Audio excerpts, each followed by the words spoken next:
Central Gaza में Israel का घातक हमला, नुसीरत कैंप में इजरायल की बमबारी, हमास के ठिकाने को किया तबाह।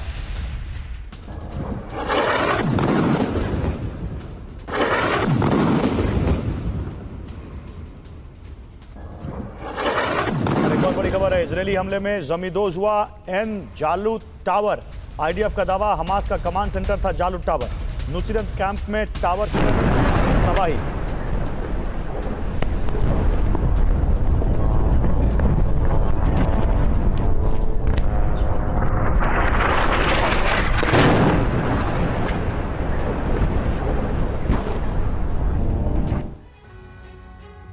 तो यूक्रेन युद्ध का कहर बाइडेन के मित्र देशों पर भी टूट सकता है। समंदर के रास्ते रूसी राष्ट्रपति ने बड़े युद्ध की तैयारी की है। रूसी नेवल बेस से पुतिन की नौसेना युद्धपोत और सबमरीन के साथ निकल चुकी है।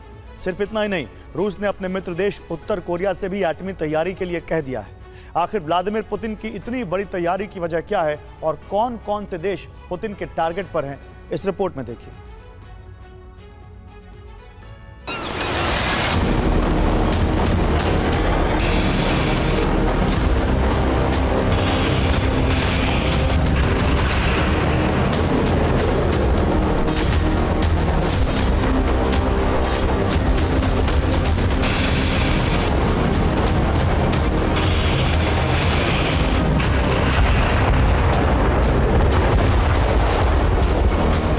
तारीख 8 दिसंबर 1987, जगह वॉशिंगटन डीसी, अमेरिका।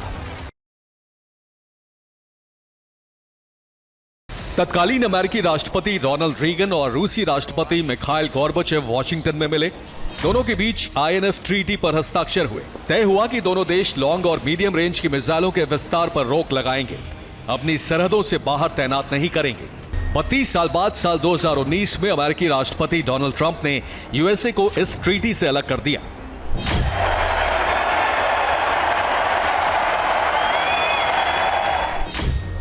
2019 के इस फैसले ने आज रूस यूक्रेन की जंग का विस्तार समंदर तक पहुंचा दिया, जिसकी लपटें पूरे यूरोप और अलास्का तक को जलाकर भस्म कर सकती हैं।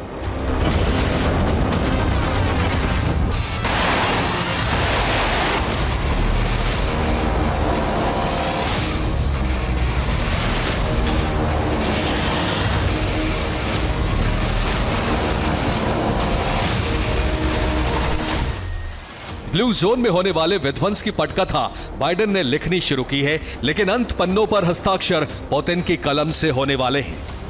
दरअसल रूस ने हर साल होने वाली अपनी मुख्य नेवल परेड को रद्द कर दिया है। 8 साल में ऐसा पहली बार है जब पुतिन ने जुलाई में होने वाली अपनी सबसे बड़ी नेवल परेड को रद्द किया है। रूस 2024 में इसकी जगह एक छोटा सा कार्यक्रम करने वाला है। साल 2023 में रूस की नेवल परेड में 45 वॉरशिप शामिल हुए थे, जबकि इस कार्यक्रम में महज 12 वॉरशिप शामिल होंगे। 2023 में 36 जहाजों ने परेड में हिस्सा लिया था। इस बार 8 जहाज शामिल होने वाले हैं। पिछली बार 14 न्यूक्लियर पावर्ड सबमरीन और 3000 नौसेना के जवानों ने परेड में हिस्सा लिया था, लेकिन इस बार सबमरीन शामिल नहीं होने वाली है। जबकि नेवी के कितने जवान परेड में हिस्सा लेंगे, इसकी कोई जानकारी नहीं है। रूसी राष्ट्रपति के इस कदम के पीछे एक बहुत बड़ी स्ट्रैटेजी है। दरअसल पुतिन ने अपने दुश्मनों को समंदर में घेरने की तैयारी की है। उन्होंने रूस के ज्यादातर वॉरशिप और न्यूक्लियर पावर्ड सबमरीन यूरोप और अमेरिका की तरफ रवाना कर दिए हैं। उनके टारगेट पर अमेरिका और उसके सहयोगी देश होंगे। पुतिन की यह तैयारी अमेरिका की उस घेराबंदी का जवाब है जिसके जरिए वो यूक्रेन युद्ध में रूस को बैकफुट पर ढकेलने की कोशिश में था। अमेरिका की कोशिश रूस को घेरकर पुतिन पर दबाव बनाने की है। दरअसल 2019 में अमेरिका आईएनएफ ट्रीटी से बाहर हो गया था, जिसका फायदा उठाते हुए अब बाइडेन अमेरिका से बाहर टोमाहॉक क्रूज मिसाइल और लॉन्ग रेंज हाइपरसोनिक मिसाइल को डिप्लॉय करने वाले हैं।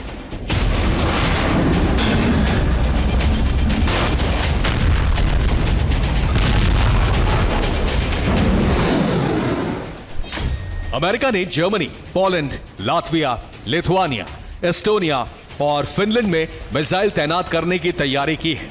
ये सभी नेटो देश हैं। इन देशों में मिसाइलों की तैनाती का मतलब है मॉस्को का अमेरिकी हथियारों के रडार में आना।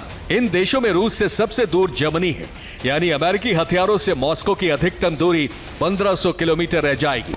जबकि सबसे करीबी देश एस्टोनिया में मिसाइल तैनात होने से सबसे कम दूरी मात्र 600 किलोमीटर होगी। यानी यहां से हमला हुआ तो रूस को संभलने तक का मौका नहीं मिलेगा।